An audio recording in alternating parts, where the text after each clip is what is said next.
अगर आप नीट का पेपर क्वालिफाई नहीं करते हैं तो आप इन कोर्सों में एडमिशन नहीं ले सकते हैं और आप डॉक्टर नहीं बन सकते हैं। तो इन कोर्सेज का मतलब क्या होता है, नीट का पेपर क्या होता है, सबसे पहले तो हम समझेंगे नीट का पेपर एक्चुअल में होता क्या है और इसको कौन करवाता है और ये कब फॉर्म इसके आते हैं और कब हमको एग्ज़ाम देना होता है, कब रिजल्ट आता है और कब काउंसलिंग की प्रक्रियाएं स्टार्ट होती हैं, कौन से बच्चे गवर्नमेंट कॉलेज में जा सकते हैं, कौन से बच्चे प्राइवेट कॉलेज में एडमिशन ले सकते हैं, प्राइवेट कॉलेज की फ़ीस क्या होती है और गवर्नमेंट कॉलेज की फ़ीस क्या होती है, इस पर कुछ हम डिस्कस करते हुए। एक एनटीए संस्था है, एक बोर्ड है जो करवाता है।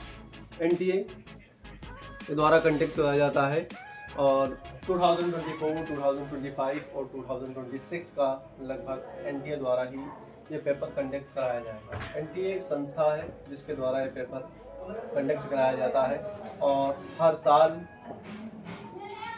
पेपर की डेट आती है और हर साल बच्चे इसमें पार्टिसिपेट करते हैं।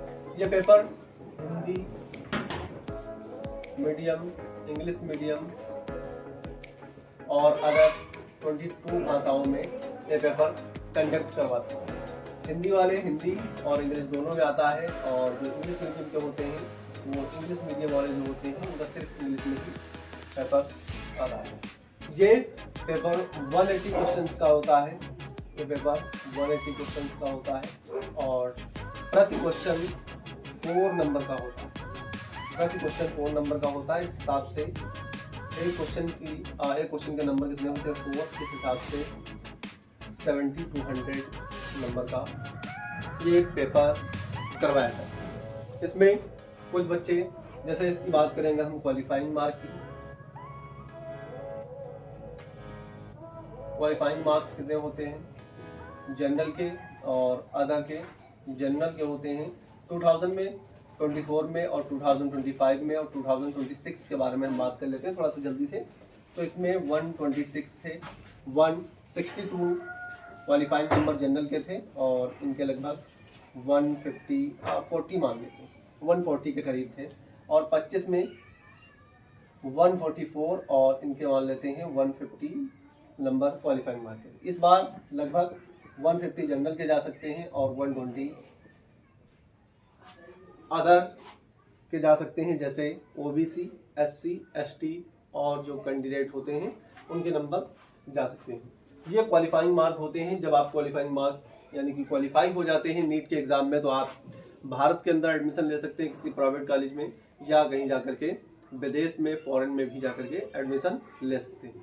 अगर आपके पास भरपूर पैसा है तभी आप एडमिशन ले सकते हैं, वरना आप थोड़ी सी दिक्कत आती है प्राइवेट कॉलेज में क्योंकि इनकी फ़ीस बड़ी महंगी होती है। 7 से 15 लाख के बीच में एवरेज रहता है प्रति ईयर का और हिसाब से आप जोड़ सकते हैं 5.5 साल का कोर्स है तो लगभग 60 से 70 लाख रुपए प्राइवेट कॉलेज की फीस होती है, तब जाकर के आपको कहीं MBBS की डिग्री देते हैं। बट ध्यान रहे क्वालिफाइंग मार्क होंगे तभी आपको प्राइवेट कॉलेज एडमिशन देंगे, वरना नहीं मिलेगा आपको। कितने भी पैसे आप लगा लीजिए, चाहे करोड़ों अरबों रुपए दे दें, लेकिन कोई कॉलेज वाला आपको एडमिशन नहीं देगा। कुछ हो सकते हैं जो बिक जाए, लेकिन जो शेड्यूल है, जो इसकी रिक्वायरमेंट है वो कंप्लीट होनी चाहिए, तभी जाकर के आपको एडमिशन मिल सकता है। क्वालिफाइंग मार्क जब आपके क्लियर होंगे तब जाकर के आप गवर्नमेंट और प्राइवेट कॉलेज में आप अप्लाई कर सकते हैं। 720 में अगर आपको 600 प्लस नंबर आते हैं, 600 प्लस नंबर, तो आपको गवर्नमेंट कॉलेज मिलने की संभावनाएं बढ़ जाती हैं, चांस बढ़ जाते हैं, क्योंकि सीटें बहुत कम है। लगभग 40,000 सीट्स है जिसमें बच्चे 24 लाख बच्चे फॉर्म डालते हैं, अप्लाई करवाते हैं और उसके बाद में सभी बच्चों का कंपटीशन होता है और उन कंपटीशन में यानी कि हर बच्चे के पर एक बच्चे की सीट यानी कि एक सीट पे कितने और जो है कैंडिडेट रजिस्टर करते हैं, आप समझ ही सकते हैं कि 40,000 सीट है, 40,000 और 24 लाख बच्चों ने फॉर्म अप्लाई किया है, तो लगभग 20 से 22 बच्चे एक सीट पे जो है कंपटीशन करते हैं। उनमें से किसी एक ही को सीट मिलेगी, चाहे वो कोई भी हो। इसलिए 40,000 सीट्स हैं और ये गवर्नमेंट है। इसमें प्रति ईयर का एम्स में अगर आपको एडमिशन मिलता है एम्स में, तो आपको लगभग 5-6 लाख रुपए में आपकी डिग्री कंप्लीट हो जाएगी। मैक्सिमम आपका रहना खाना खर्चा बुक्स कोचिंग सब टोटल मिला करके 5-6 लाख में आपका MBBS कंप्लीट होता है। यहीं अगर प्राइवेट कॉलेज में जाते हैं तो आपका 60 से 70 लाख में कंप्लीट होता है MBBS। तो जो पैसे वाले हैं उनको क्वालिफाइंग मार्क्स कंप्लीट कर लें और फिर जाकर के कहीं पर एडमिशन ले सकते हैं। आप अच्छी तरीके से जानते हैं, लेकिन आपको ज़रूरी ये है कि क्वालिफाइंग मार्क्स होने चाहिए। BDS ये भी उसी कैटेगरी में आता है, BUMS उसी कैटेगरी में, BMS उसी कैटेगरी में आता है और BUMS उसी कैटेगरी में आता है। BSc इन नर्सिंग और MNS ये अलग अलग प्रकार के होते हैं। इसमें B फार्मा और D फार्मा होते हैं। ये अलग अलग स्कूल या कॉलेजेस करवाते हैं। आप चाहे तो करना चाहे इच्छुक हैं तो कर सकते हैं, बट MBBS के लिए ही नीट का एग्ज़ाम देना आपके लिए अनिवार्य है। आप जब तक नीट का एग्ज़ाम नहीं क्वालिफाई करते हैं तब तक आप एडमिशन नहीं ले सकते। अगर हम बात करें इसके सिलेबस की, किस किस से बुक से आपसे पूछे जाएंगे क्वेश्चन, तो यहाँ पर हम थोड़ा सा डिस्कस कर लेते हैं बुक्स के बारे में और समझते हैं वो कौन कौन सी किताबें हैं जिसमें आपसे पूछा जाए।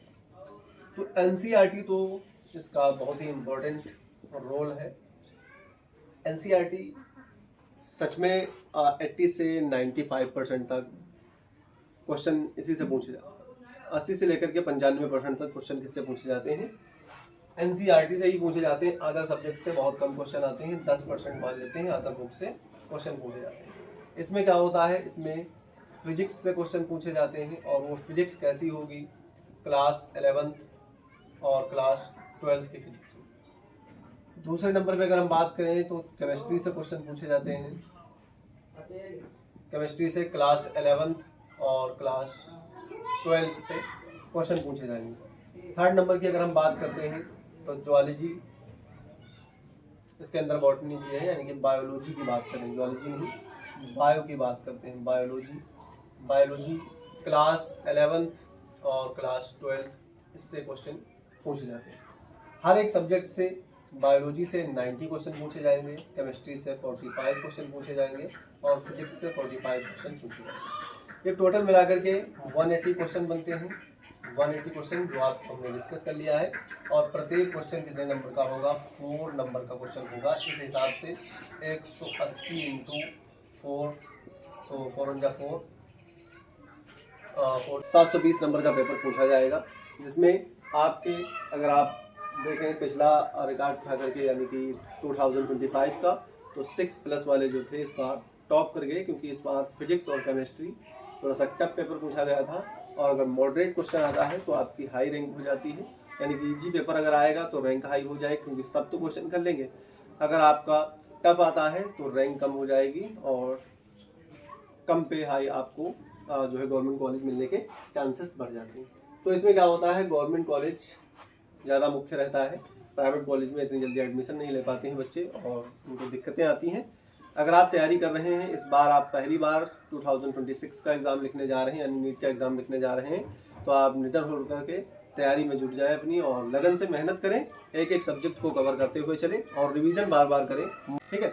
और मैं BWC वाला, अगर आपने अभी तक चैनल को सब्सक्राइब नहीं किया है तो चैनल को सब्सक्राइब जरूर करें, बेल आइकन जरूर दबा लिया करें ताकि आप तक नोटिफिकेशन पहुंचता रहे। अगर आपको फिजिक्स केमिस्ट्री बायोलॉजी पढ़ना है, नीट की तैयारी करना है, तो आप चैनल को सब्सक्राइब जरूर करें। और इस पर कंटेंट सिलेबस के हिसाब से ही पढ़ाया जाता है, NCERT के क्वेश्चन सॉल्व करवाए जाते हैं।